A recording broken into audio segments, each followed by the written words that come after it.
our thing up so they won't necessarily see me. I'm on your page waiting on you to go live. Welcome to Boss Up. Get ready to elevate your game with your dynamic hosts. First Not up, we have the visionary powerhouse, Dan D. Johnson, who's a failure transformation expert and a financial literacy and business coach with a wealth of knowledge to help you scale and grow. And joining him is the inspiring and charismatic Shada Amour, your corporate expert and life coach, ready to share insights on leveling up your life and relationships. Together, they'll guide you on a journey to unleash your potential and boss up. Now, welcome Shada Amour and Dan D. Johnson.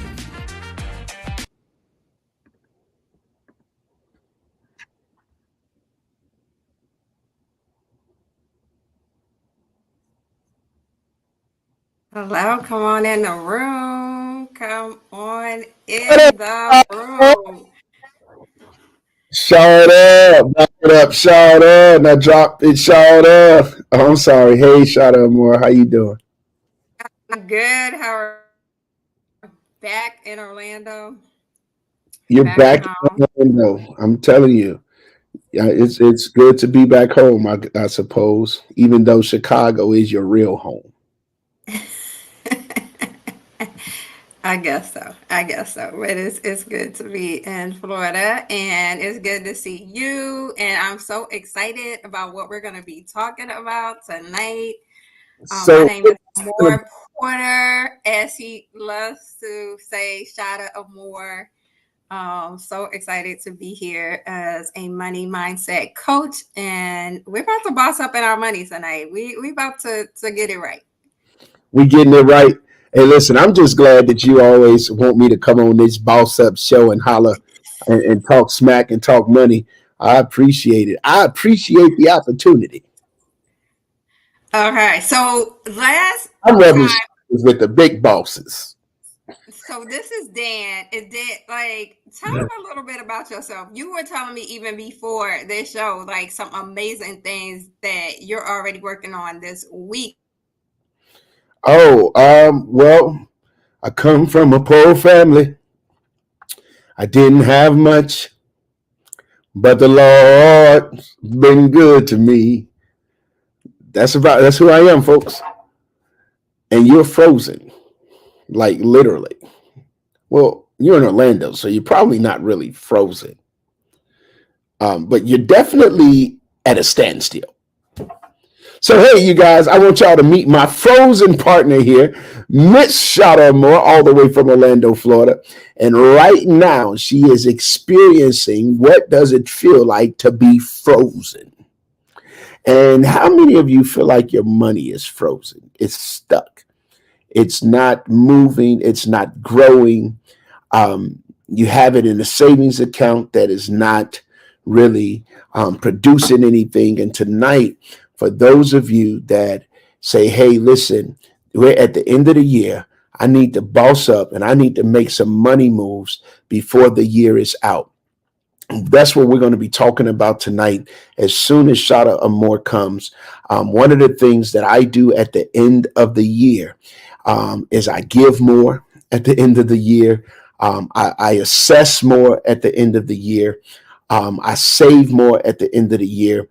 Yes, I do it all of that at the end of the year to make certain that I maximize the opportunities that is available to me through our tax codes, opportunities that are available to me through our IRAs, through our retirements, opportunities that are available to me based on what's happening in the market.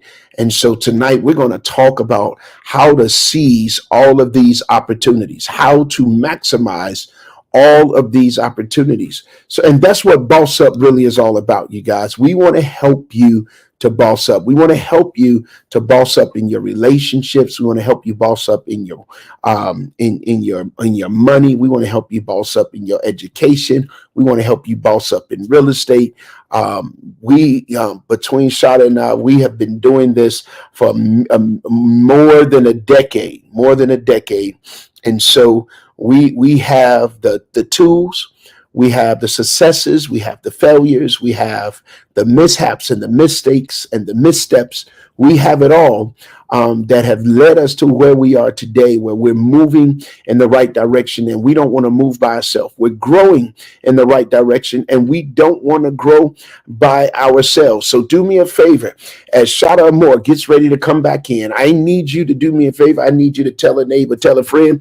I need you to share this live with anybody that you know that is ready to boss up. If you got a little bit of money and it's sitting in the bank in a savings account, and you say, I need to do something with my money, don't you dare move. Stay right here. I am going to show you what to do with your money. If you say, hey, listen, I need to minimize my tax liabilities before the end of year is out, don't you move. Stay right there. As soon as Shada Amore figure out how to work her internet, and come back. Oh, hey, girl. Oh, hey, wait a minute. Hey, girl, what's going on? How you doing? It feels like I was being talked about, and that is not okay. That's not okay. No.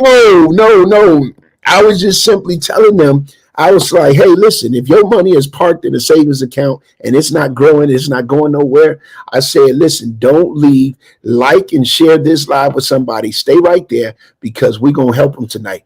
Then I told them, I said, listen, if you're trying to minimize your tax liability and and maximize what is legal to keep in your pocket, don't you go nowhere. Stay right there. We're going to help you tonight. And I was simply saying, when you came on, as soon as Shada Moore get back from her praise break, her break. Thank you. We need to get into it. Like, what are the money moves we need to make before 2025 hits? Like, what do we need to be doing right now? What do you think? What's like the first thing? Listen, I got about 5 money moves. All right, let's go. 5. Yes. I got really a million of them, but I'm only gonna give you 5 money moves. 5. Everybody put in the chat 5. 5 money moves that you gotta make before the year ends. And here's one of the money moves. The first money move is you gotta maximize your retirement contributions. What are you talking about? Mm-hmm. What are you talking about? Contributions. What are you talking about?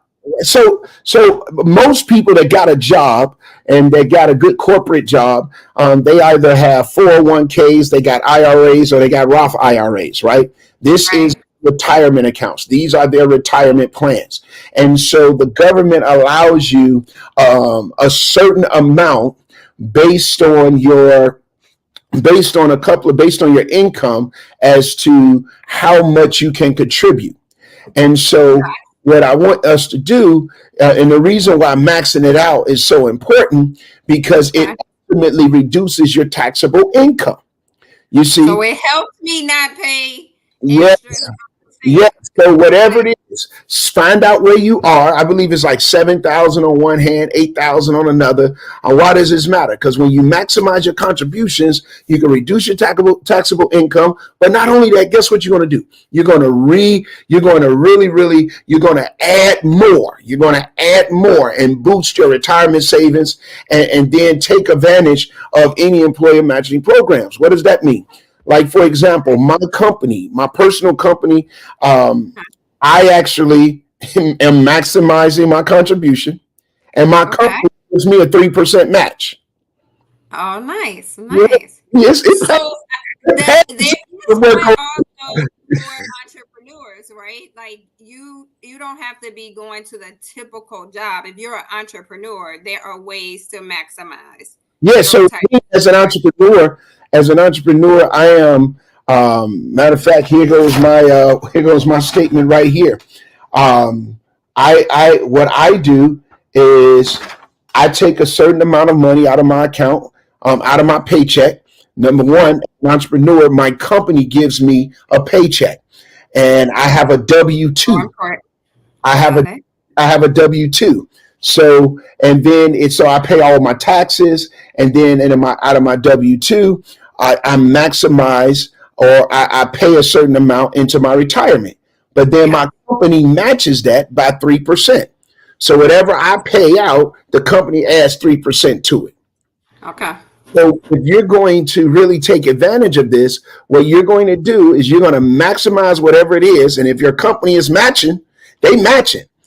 So you got 3-4 more thousand that you could max out and your retirement plan. And some companies may match at 50%, some may match 20%. I'm a small fry growing, so I'm 3%. Whatever they matching, that's what you pay out. I mean, that's what they'll match. So max Right. that. That's the that's number one. That's the number one. Right. So what is number 2? Right. Your account, your retirement account. What's number 2? Number 2 is what I just did on Friday, and what I'll be doing again on next Tuesday, and that is sit down and meet with your financial advisor and review your investment portfolio. Now, what do I want you to do? When you sit down and meet with your financial advisor and review your investment portfolio, the couple of things I want you to do. Number one, I want you to look at your asset allocations. Look at where you are investing your money, right? Right. Then I want you to consider, like with mine, what that statement? I don't know. So with mine, I may have a certain percentage of it going to stock. I may have a certain percentage going to mutual funds, a certain percentage going to bonds. You want to look at that. You want to see how your allocation has performed over the past year. This year, like right now. So that's something that you want to look at. The second is the second reason why you want to do this is because, watch this, you want to see where you may have been suffering losses. Mm. You may Okay, because we don't want to start selling a lot of stuff at the end of the year. Or no. But here's what I'll do. When I'm looking at and I'm moving ahead of myself, so I'm gonna wait before I go there. But the other piece is why you should be reviewing your investment portfolio is because you want to rebalance. Okay. Yes. Rebalancing ensures that your investments is now aligning with your risk tolerance. Your risk tolerance may have changed, right? Your financial goals may have changed. And so when you revalue your investment portfolio, you're reevaluating it based on where you want to be opposed to where you are, understanding what you're going to need to do in order to get there, enhancing your returns, and minimizing your risk. Okay. These are all of the reasons why you want to review your investment portfolio. Like me, I met with my financial advisor and I said I believe personally we're too conservative. He told me I was over leveraged in a couple of accounts. I said to him, that particular account, I'm up 500%. He said, yes, but Dan, that's not something we recommend. I said, I'm up 500%. So y'all don't touch it. Leave that right there. And so we had that kind of conversation. But then we looked at some other things. Which brings me to my third point. You want to utilize number 3. Number 3, you want to utilize what we call tax loss harvesting. Tax loss harvesting. All right. What does that mean? What does that mean? What should you do? This is where you go in and you begin to sell any underperforming investments that so that you can realize those losses. Oh, okay. Well, now why do I want to do that? Why do I want to I want to start selling the things that I've lost money on? Well, I'm glad you asked that question, because realized losses can often offset capital gains and ultimately reduce your taxable income, which means it's going to lower your tax liability for the year. Oh, I love that. When I met with my financial advisor, we saw some areas where there was a consistent loss over a period of time. And I was not emotionally attached to those particular underperforming investments that I was making. And so we said, hey, this is what we're going to do. We're going to go ahead and pull out. And when we pull out, we're going to have losses. As a result, that's going to help to offset some of our tax liability because it's ultimately going to reduce the taxable income. So that's number 3. That's number 3. What about 4? Okay, because so wait, we have maximize your contribution. Maximize retirement contribution. Advisor, yes. Portfolio, and then utilize the tax law harvesting. Tax loss harvesting, LOSS. Thank you. Yeah. All right. And then the next one is what I want everybody to do, because you've heard of FSA funds, right? Yes. FSA, you know what that means, right? FSA, not HSA. FSA. Yes, FSA. What is FSA? Sorry, it's almost making me want to say a word that I'm not supposed to. All right, well, you know, it's in your heart. Amen. But anyway, oh God. But look, check this out. FSA funds are what's called flexible spending accounts. That's right. A lot of jobs have that. A lot of jobs give out flexible spending accounts, and it's really a benefit as part of a healthcare package, right? And so here's what you want to do. You want to use the remaining funds that's in your FSA account. Why? Because they do not roll over. They expire. You don't want to lose your money. That's losing money. Why it matter? FSAs often have a use it or lose it policy. And so when you spend the remaining balance on eligible expenses, it prevents forfeiture of your money. Don't give your money away. Are you understanding the words coming out of my mouth? I understand. We're not giving no money away. We're not giving more money. Don't give no money away. Yeah. And see, here's the other piece. Here's the other thing that I like about FSAs. If I had a corporate job, you know, that'd be part of my benefit pack. Give me an FSA account. Why? Because there's a certain tax advantage that associated with this account. What it does is it allows you to set aside a portion of your pre-taxed earnings to pay for eligible out-of-pocket healthcare expenses. It is amazing. It is amazing.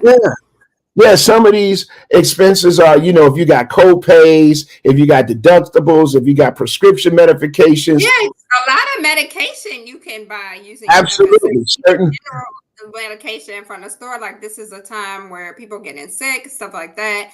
You can use your FSA account for that. Absolutely. And the reality is people right now, they're trying to get the old fat belly down. They're going to all these medical spa clinics and stuff. And some FSA accounts allow them to utilize them. Yeah, it's a good thing. If your job has that, like that's definitely something you want to have a part of your package. And so here's the next one. This is my favorite, you guys. And Miss Shada Moore, I want you to put this in your chat line. Okay. I need everybody. I want you to put this in www.tecgives.org. www.tecgives.org. Because the fifth money move that you can make before the end of the year is That's my favorite one. Come on, it's to give money away to charity. Give money away to charity.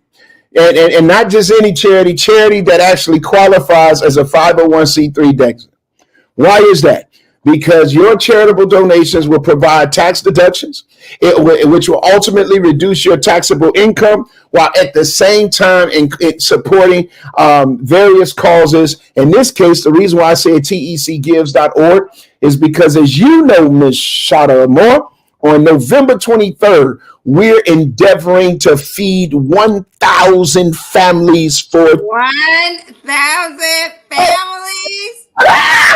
You know, I love this. This is my favorite time of the year. And we're literally looking to feed 1,000 families for Thanksgiving. I don't even know what. I haven't even begun to think about what we're going to do for Christmas, but it's going to be epic. And you could actually take that money that you was going to give to Uncle Sam And you could go on to tecgives.org right now. We are a legitimate 501c3 organization, and you could donate that surplus. You could donate some discretionary funds. You could donate the money and say, hey, I'm going to give back to my community instead of giving back to Uncle Sam. You could do that right now. And as soon as you give, automatically, boom, you're going to get your charitable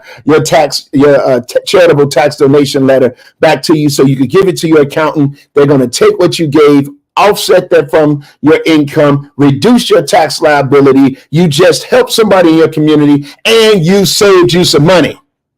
Yes, we love saving money. So all of these things were about saving money. But I have one more thing that I think people need to do before the end of the year. Yeah, I got some bonuses, but let's hear what you got. I want to hear what you got. What you got? My bonus is make a budget for Christmas. Like I know for myself, for so many people, we have good intentions. Like coming into Christmas, we're like, we're not going to spend like crazy. I'm not using my credit card. I'm not none of that. Think about your brother, you go get him a Gucci belt. That's what I love about you, girl. My girl. Start Black Friday comes and all this stuff is on sale. And I gotta get it. I gotta get this. We have to create a budget for ourselves. Yeah. Get into because that feeling, you be seeing all those special sales. Amazon, they be like prime. The gets us in trouble. Absolutely. And so you got to do that. And you got to stick to that. That's very important. Correct. In my household, we have a conversation once we set a budget, and once all of the things come in, and when I say things, what these Negrites requests are, then we do our allocations appropriately. So that's very important. Here's what else that I want you to do this year. I want you to give yourself a Christmas gift. Oh, give yourself a gift. I like that. Yeah, you give yourself a gift. You know what that gift is? I want you to give yourself the gift of debt-free. And so what I want you to do is I want you to set aside some funds or money that's already set aside that's not gaining any type of interest, right? It's not gaining anything. And I want you to allocate a certain amount of money to pay off credit cards or loans with the highest interest rates before the end of the year. Why is that? Because when you begin to reduce your high interest rate debt, it saves you money on the interest payments over time. It's going to also improve your credit score, and it's going to also enhance your overall financial stability. This is very, very, very important. And so the last bonus that I want you to do is this. We got one more bonus. Okay. I feel it. What do? I feel it. Here's what I want you to do. Okay. I want you to take some of that money that's sitting in the bank that you don't use, but you got it saving. And really, whenever you have your money sitting in a bank account, you're not saving money, you're losing. Yes, you're losing money. Because your money is not growing with inflation. So if money is in a savings account and it's gaining 0.01% interest, and the inflation is 2 and 3% interest, then as the inflation continues to rise at 2-3% and your money is not gaining any, you're losing value.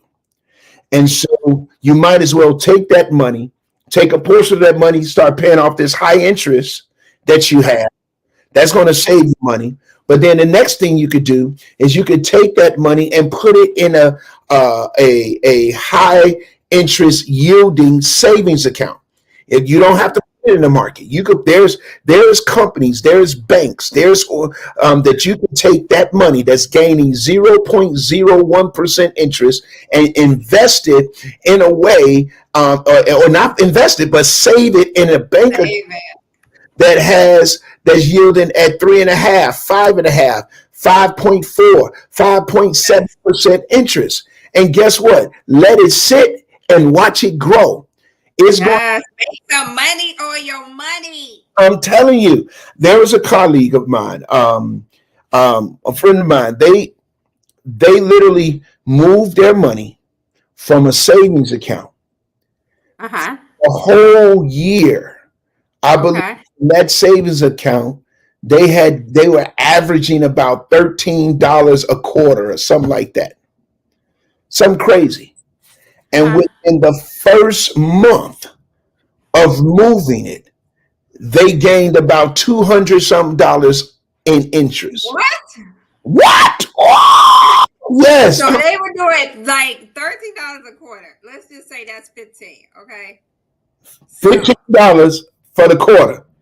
for a quarter. Opposed For a to quarter. $100 for the quarter. $60. And then did you say 1 month?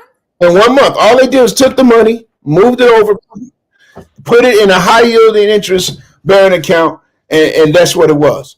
And so people, you know, money is a game, and but it's not a game. It's not fun when you don't know how to play it.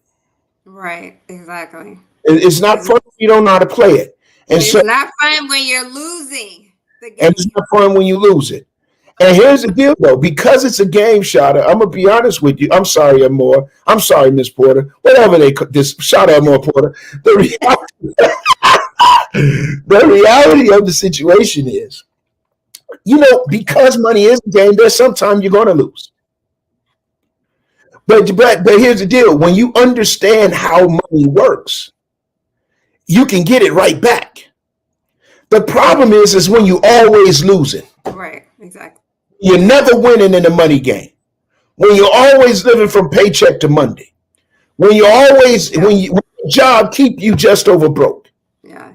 When that's when the game is not fun. The game is not fun when you make $100,000, $120,000 a year, and you don't have 10,000 in the bank to show for it.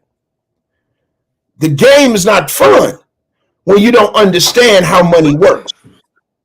And that's why we here. That's why we bossing up. We want to help you boss up your money. Yes. Let's get it. It's time to get it. It's time to get it. And Man. like you can make these simple changes this year. A lot of times people think I gotta wait till the new year. All of these are things you can do right now. You can go to to change TEC. your money. You And go to to win TEC the money. right now. TEC gives right now. You can reduce your tax liability. You can give to a cause and help give back to your community right now, just by going to TEC Gives and sowing $1,000 to help us feed 1,000 families. That you can do that right now. You know what, Shada Moore?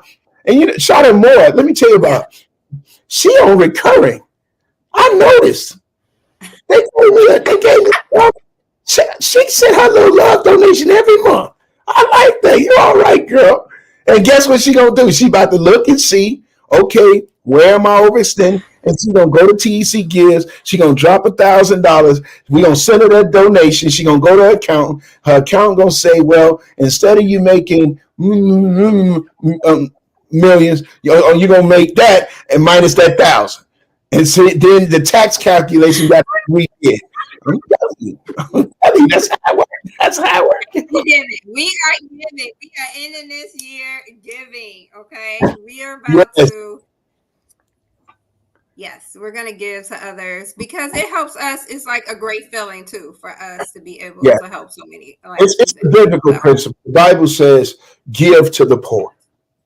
Give to the poor. And I just believe that as we continue, but God tells us that what we have done to the least of them, so have we done unto him. So if we're continuously being concerned about the least of them, not because they are less than, but because they have less. Let me say that.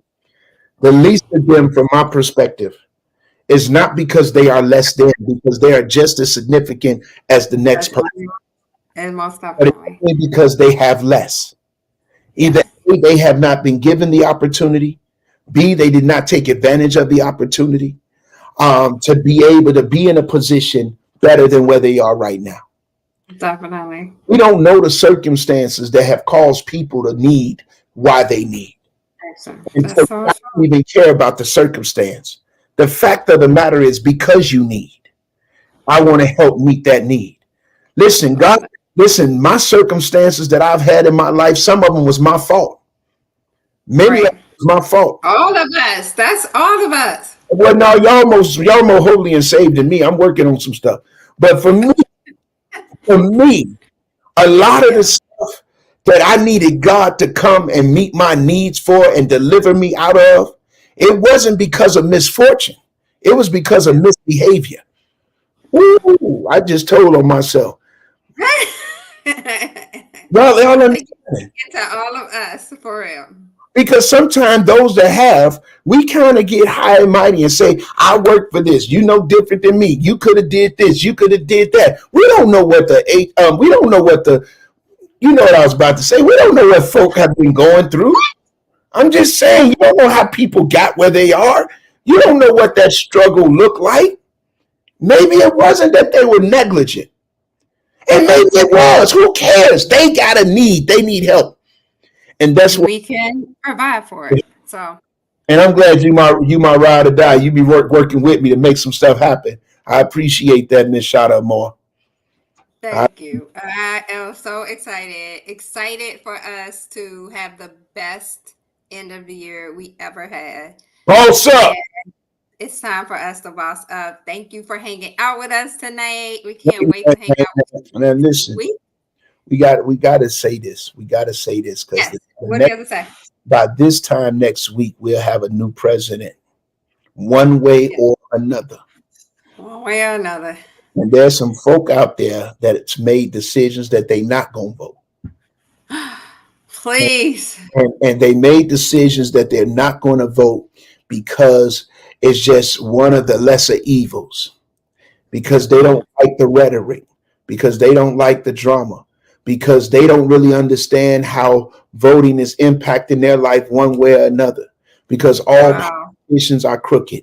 This is what folk be saying. And so why should I vote? It's just a waste of my time. I was watching an interview, and there's a young lady. She's like three generations of a family that's not voted. She almost fit 40 some years old and have never voted. Oh, wow. And Wow. and she African American. And so and the only reason I brought that to the table is not to make this a race thing, because that's not what it's about, but to make it understanding that people died so that we can have a right to go to the Yeah, vote some box. people died. Yes, they did. Me, I look at every voting box as if it has been stained by the blood of those that have went before me to give me the right and give me the privilege that I should not have had to fight for or die for, to be able to cast my vote as a citizen of these United States, of these not so United States of America. And so the reality is you got to go out and vote. My vote don't matter. Yes, it does. The That's popular vote helps to fuel the electoral vote. And that electoral, they need 270 votes. So based on however the numbers and stuff are calculated, each state gets a certain amount of electoral votes.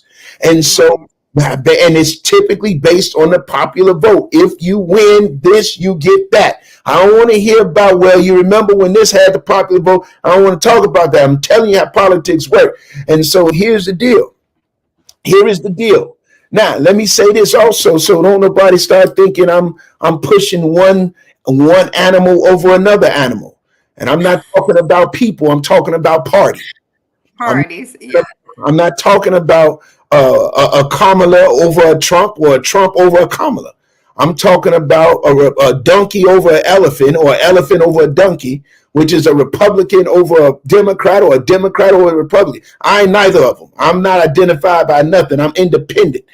And but I vote. And let me tell you why I vote. And let me tell you why you should go and vote. Okay. Right. If you care anything about affordable health care and quality of care, you need to go and vote. If you need assistance with child care, or need child care to be more affordable, you need to go and vote. If you need to level the playing field and being able to purchase your first time home and you need help with that, then you need to go and vote. If you want to make certain you enforce your right to bear arms and then have sensible laws that governs who can do it, then you need to vote. If you want the economy if you want the inflation to begin to reduce, put more money back into your pocket, and you want our economy can be strong, then you need to go and vote. If you want the interest rates to drop, then you need to go and vote. If you want to support who God says was the least of them, not those that are less than, but those that have less, then you need to go out and vote. And if you are a citizen of these United States of America, you need to vote. You need to vote. Your vote does matter. And if you don't decide that you want to vote for you, you got to vote for somebody that you love, that you sitting right next to, that you sleeping next to, that you sending to school, that you trying to feed. You got to go and vote. I'm not telling you who to vote for. That ain't my business. But you got to vote based on how you feel and what you need as it pertains to the policies that I just laid out before you. Because your vote, you're not voting for politics. You're voting for policy. And it's policy that governs our community. Get your tail out there and vote. I'm sorry. I'm done. Yes. Your vote matters. And, your vote matters. Your vote matters. Thanks for hanging out with us today. Yeah. Boss up for the rest of this year. We got this, and we'll see you at the top. The very top. The tippity tip. And that wraps up another empowering episode of Boss Up. Join Dan D. Johnson and Shada Amor on the next episode of Boss Up. And don't forget to subscribe to our channel and follow Dan and Shada on all social media platforms for more insights and inspiration to boss up your life. Until next time, remember to keep shining, keep grinding, and always boss up.